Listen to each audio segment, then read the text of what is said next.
Morning. আশা করি সবাই খুব ভালো আছো আর আমিও চলে এসেছি আর একটা নতুন ভিডিও নিয়ে। তো আগের দিন তো আমরা কাছাকাছি সেবক, তারপরে আরও যা যা স্পট ছিল সেই সব জায়গায় ঘুরে এসেছি। আজকে যাচ্ছি বুদ্ধ মন্দিরে, সেটা বেশি দূর না, কাছেই, জাস্ট টোটো করেই আমরা যেতে পারবো। আর এই আজকে সকালবেলাতেই 7টার সময় মিন্টু আর রনি চলে এসেছে। হ্যাঁ, এখন যাচ্ছি। আচ্ছা, এখন আমরা যাচ্ছি তরিবাড়ি বুদ্ধ মনস্ট্রি। আর ছোট্টু তো যাচ্ছেই আমাদের সাথে, কারণ ও না গেলে মানে যাওয়াটাই আমাদের বৃথা, কারণ ও অনেক কিছু জানে প্রত্যেকটা স্পট সম্পর্কে, যেহেতু এখানেই থাকে। তো চলো যাই। এই যে আমাদের নায়িকা রেডি হয়ে গেছে, ওই যে আর এক নায়িকা, ছোট নায়িকা রেডি হয়ে গেছে। সকালবেলা মার খাইনি, বকা খেয়েছে। আর এই যে এখানে রনি চলে এসছে, মিন্টু চলে এসছে, সবাই চলে এসছে। সৌমেন লজ্জা পাচ্ছে।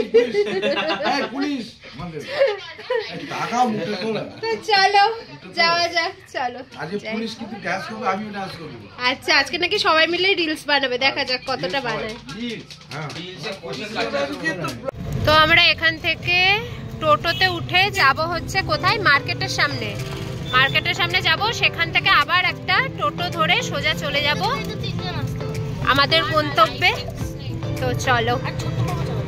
টোটোতে যেতে যেতে দেখা মিলল বেশ কিছু হেলিকপ্টারের, হয়তো কাছাকাছি কোনো স্থান পরিদর্শনের জন্য এসেছে। আর দেখো একটু পরপর ওই যে দূরে পাহাড় দেখা যাচ্ছে, কত সুন্দর লাগছে দূর থেকে পাহাড়টাকে দেখতে, মনটা যেন ভরে যায় আনন্দে। আর এখান থেকে দেখো পাহাড়টাকে কত সুন্দর লাগছে না? তো ফাইনালি আমরা চলে এসেছি বুদ্ধ মন্দিরের সামনে। এটা বুদ্ধ মন্দিরই তো, না মামন? তো এই যে পেছনে দেখতে পাচ্ছ। তো চলো ঢোকা যাক ভেতরে। জানি না ভেতরে ভিডিও টিডিও করতে দেয় কি না, তো যদি দেয় তো অবশ্যই তো তোমাদের সাথে শেয়ার করব। তো চলো যাওয়া যাক। আর ওই যে পেছনে ওরা সবাই রয়েছে, চলো। তো এই যে বুদ্ধ মন্দিরের ভেতরের ভিউ, ওই দূরে দেখো পাহাড় দেখা যাচ্ছে, কি সুন্দর তাই না বলো? চলো সামনের দিকে এগোই। ভেতরে ঢুকতেই মনটা যেন খুব শান্ত হয়ে গেল। আর এই দেখো কচিকাচাদের দল, ওরা স্কুল থেকে স্যার ম্যামদের সাথে এখানে এসেছে, হয়তো কোনো ইভেন্ট আছে বা হয়তো প্রেয়ারের জন্য এসেছে, সেটা ঠিক আমি বলতে পারবো না। আর এই দেখো বুদ্ধ মন্দিরের ভেতরটা কত সুন্দর না। আমরা একেবারে ভেতরে এখনো ঢুকিনি, বাইরে থেকেই যতটুকু দেখতে পাচ্ছি সেটুকুই দেখালাম তোমাদের, এখনো মন্দির খোলেনি। আর ভেতরের পরিবেশটা দেখো কত সুন্দর লাগছে। এত সুন্দর জায়গা ছেড়ে মন যেন আর চাইছিলই না যে আর অন্য কোথাও যাই। আমরা এখানে অনেকটা সময় কাটালাম, রিলস করলাম। আর হ্যাঁ, ছবি তো তুলতেই হবে, কারণ বাড়ি যখন ফিরবো তখন এই ছবিগুলোই তো স্মৃতি হয়ে থেকে যাবে, তাই না? তো মন্দিরের একদম পেছন দিকেই খুব সুন্দর একটা নদী রয়েছে, আর তার সাথে পাহাড় তো দেখা যাচ্ছেই। দেখো জাস্ট ভিউটা কত সুন্দর লাগছে। আমরা এখন এই নদীটার কাছেই আসছি। তো দেখো দেখো ওই দূরে পাহাড় দেখা যাচ্ছে আর সামনের একটা নদী রয়েছে, নদীর দিকে আমরা এখন এগিয়ে চলেছি। এই দেখো এখান দিয়ে সুন্দর নদী বয়ে গেছে।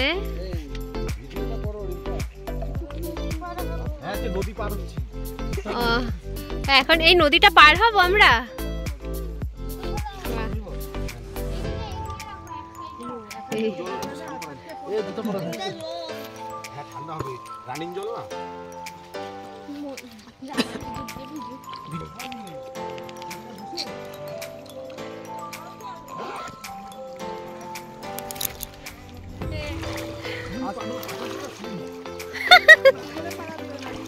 স্রোত জলে, আমার লেগিংস ভিজে গেল। যা যা ভিজবে, অনেকটা জল আছে, একেবারে কম না জল। বাবারে,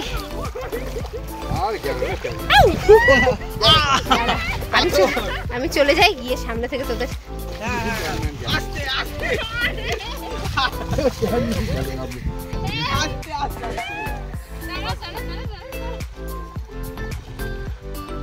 দোষ, তুইও পড়িস না, আমারে নিয়েও খেলিস না।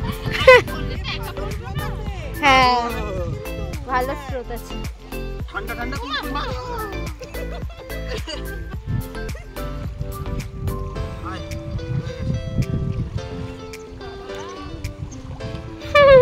বহুত মজা পাইছি, বহুত বিশাল মজা পাইছি। জীবনে ফার্স্ট টাইম আমরা পায়ে হেঁটে নদী পার হলাম। এটা কি বিদ্যাসাগরের মতো হয়ে গেল। এদিক দিয়ে এদিকটা অনেক জল, হাঁটু জল। হ্যাঁ ওই যে মহিলাটা গেল দেখলি না, হাঁটু পর্যন্ত জল।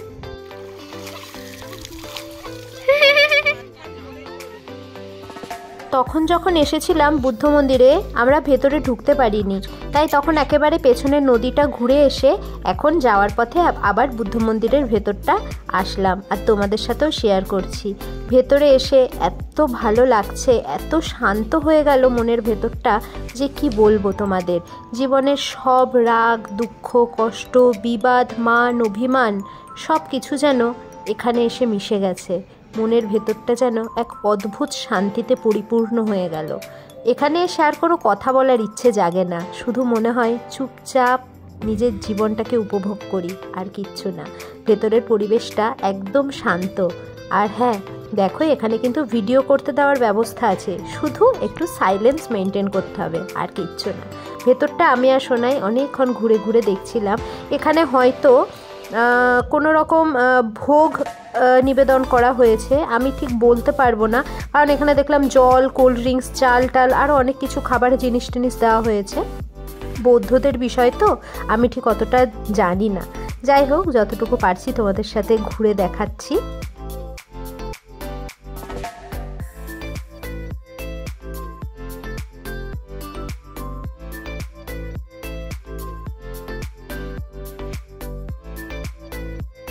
যাই হোক, আমাদের আজকের মতো ঘোরা কিন্তু হয়ে গেল। এবার চলে এলাম পিসির বাড়িতে।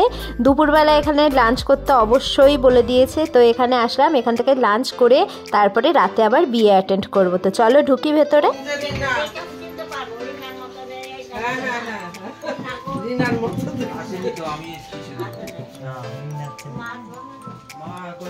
আমি আসলে মাছ বানাবো, আমি আসলে রানী বলতে তোর কে এটা? হ্যাঁ তোর কে?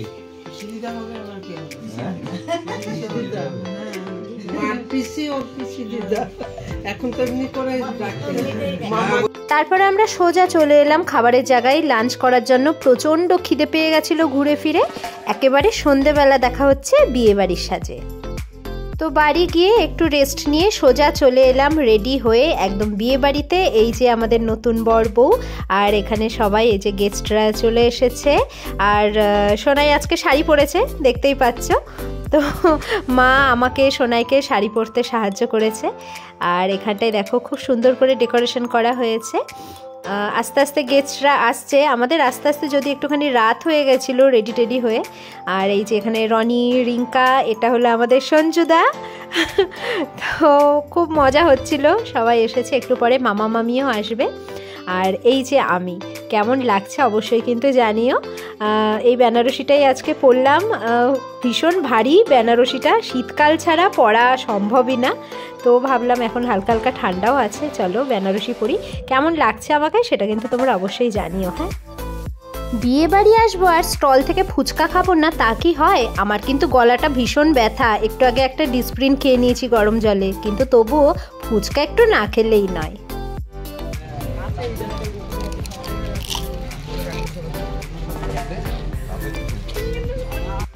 আর এই দেখো পিসি মাকে পুরো জড়িয়ে ধরে রয়েছে। পিসিকে দেখলেই না বারবার আপ্পার কথা মনে পড়ে যাচ্ছিল। খুব মিস করছিলাম আজকে আপ্পাকে, জানো তো। কবে আসবো আবার শিলিগুড়ি জানি না, তাই আমরা সবাই মিলে ছবি তুলছিলাম আর সেই সুন্দর সুন্দর মিষ্টি মুহূর্তগুলোকে ক্যামেরা বন্দি করে রাখছিলাম। এই স্মৃতিগুলোই তো থেকে যাবে জীবনে চলার পথের পাথেয় হয়ে, তাই না? যাই হোক, অনেকটা রাত হয়ে গেছে, চলে আসলাম খাবার টেবিলে। ভিডিওটা কেমন লাগলো অবশ্যই কিন্তু কমেন্ট করে জানিও। পরে যাচ্ছি দার্জিলিং, আর তার সাথে প্রচুর প্রচুর সাইট সিন করবো। সাথে থেকো, পাশে থেকো, চ্যানেলটাকে সাবস্ক্রাইব করো।